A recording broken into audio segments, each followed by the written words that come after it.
I was absolutely blown away by Overture. It truly is probably the best DLC in the past decade at least, maybe even of my lifetime, second only to probably Shadow of the Erdtree. It has an absolutely incredible story, new weapons, and of course, new bosses, which just so happens to be the topic of the day.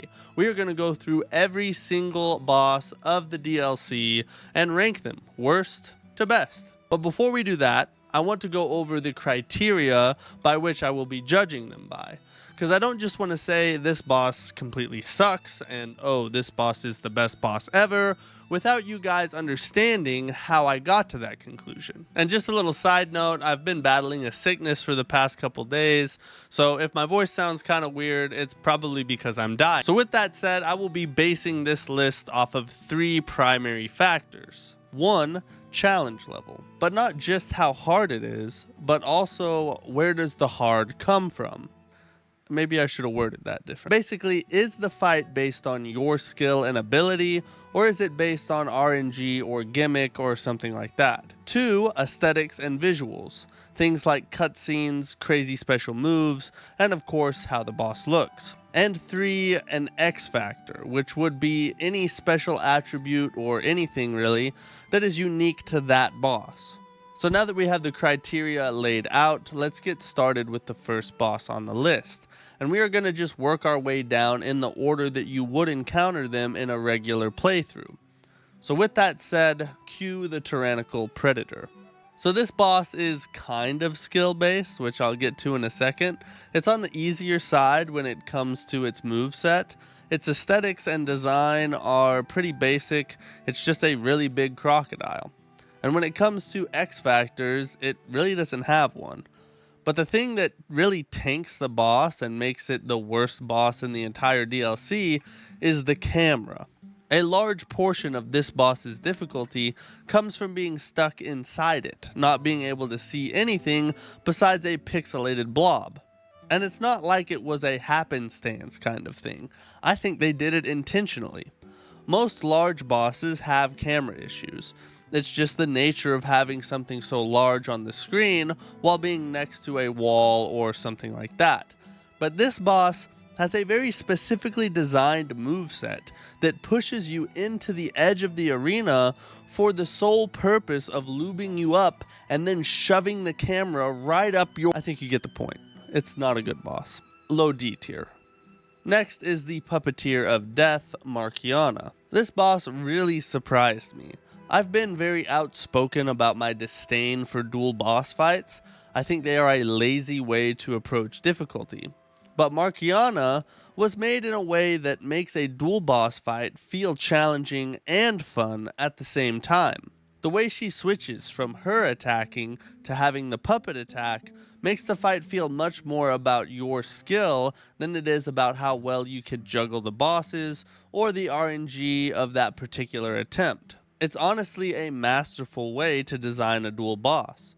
Her looks and design are also pretty well done. The puppet on a leash thing is unique, although I do kinda wish the puppet looked a little more menacing and less like a mannequin from a clothing store. The X factor, I think, is just the unique way the boss is designed, which I already went over. Really, the only issue I had with this boss was that oftentimes the puppet would be attacking from off screen, which could be a little frustrating from time to time, but even with that, they gave you a way to at least tell that an attack is coming by making the string turn red anytime the puppet was about to attack, which kept it from feeling unfair like many dual bosses do, although it still is a very tough fight. So I'm gonna have to put her in the A tier. Everything about Veronique is good, just not great. From the challenge to how she looks is all good. There just isn't anything that particularly stands out or is special about her. That is, besides her weapon.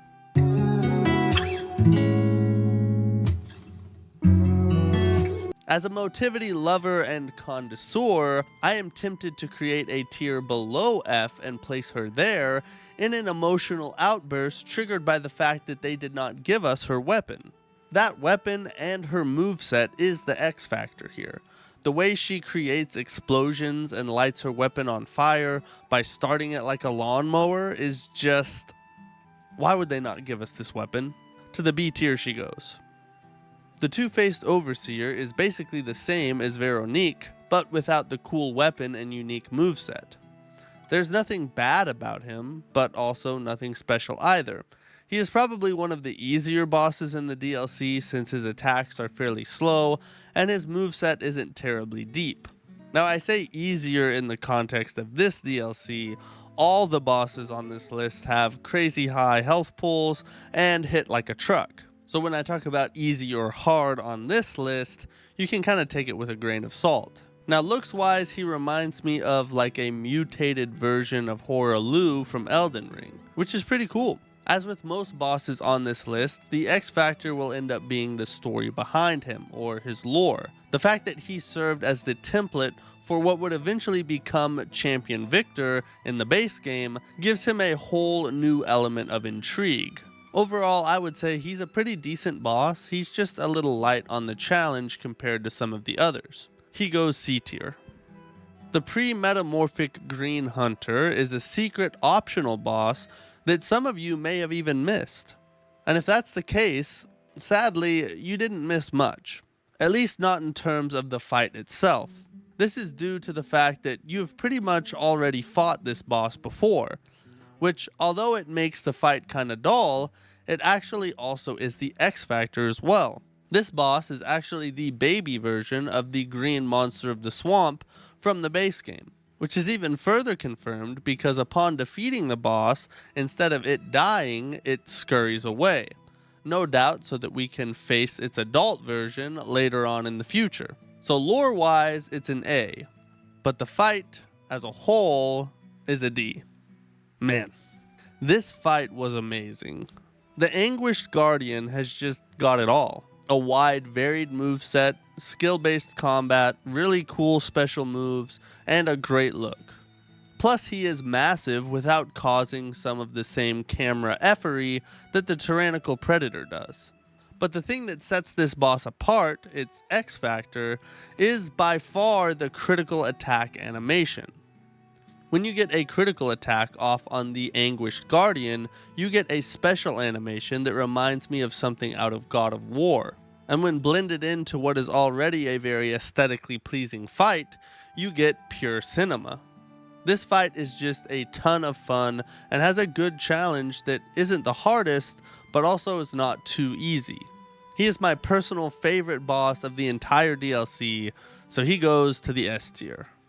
Lumakio is a little bit of a personal issue for me. He's not a bad boss. It's a pretty tough fight that is skill based. He looks decent, and he's kind of unique in that he pulled a Patches type betrayal where they made you think he was a friend just for him to stab you in the back. But the reason I don't really like him is that he is a decay heavy boss, which in my opinion just makes the boss annoying. Having to figure out openings to repair your weapon is just tedious. And I get it. Some people will probably like this. Like I said, this is kind of a personal thing. You may very well love the extra type of resource management that provides, but to me, it makes an already brutal fight feel more frustrating. But even with that, I still think he is a solid boss, so I will put him in the B tier. And finally, we come to our Lino. This is probably the hardest boss I have ever fought. Not only does he hit like a truck with a wide variety of attacks, he also outputs some crazy long attack strings. I'm talking like 7, 8, 9 attacks in a row, all coming in different intervals and timings to throw you off your game. So needless to say, the challenge level is very high. However, I would say that this is a skill-based fight. It just takes an exceptional amount of skill to win. He also looks really cool in both phases. In the first phase, he is like dripped out as some kind of big pimpin' puppet. And then in the second phase, he is this menacing machine-like puppet with saw blade wings. Dude is just sick looking. I think his X factor, again, is the lore. The fact that the final boss of the DLC is the same guy that was playing the Riddler over the phone in the base game is just crazy cool and really shows off how well they were able to tie everything in with this DLC. However, I don't think he is perfect. There is one flaw I feel like needs to be addressed, and that is his lack of consistency, particularly in the first phase. Sometimes you walk in and he will give you sort of a run-of-the-mill fight. Still very hard, but manageable and fair. And then other times, he will act like it's 4 a.m. and he just hit a line with no crayons around. The dude will just be crazy aggressive, giving almost no openings for you to be able to deal damage. After about half health, he starts doing this hop movement that he uses to kind of blend different attack strings together while also changing the timings, which is hard enough to keep up with by itself. And every now and then, he just decides not to stop, sometimes blending so many different attack strings together that you're looking at 10 plus attacks. All that while also input timing your heal attempts with specifically designed attacks to punish you for even thinking you could recover some health. So this kind of inconsistency is really frustrating when it feels like some attempts were predetermined to fail, especially since this boss is so hard and you're fighting tooth and nail just to be able to get past him. But with that being said, he's still an amazing boss fight that is both one of the hardest and best I have ever encountered. But because of his inconsistency, I think S tier is a little bit of a stretch. So I'll have to place him at the A tier. A plus would even be fair, and honestly, I could entertain arguments for him being in the S tier. It's just for me, I don't think he quite makes it. But what do you think? Let me know in the comments if you think I misplaced the boss and why.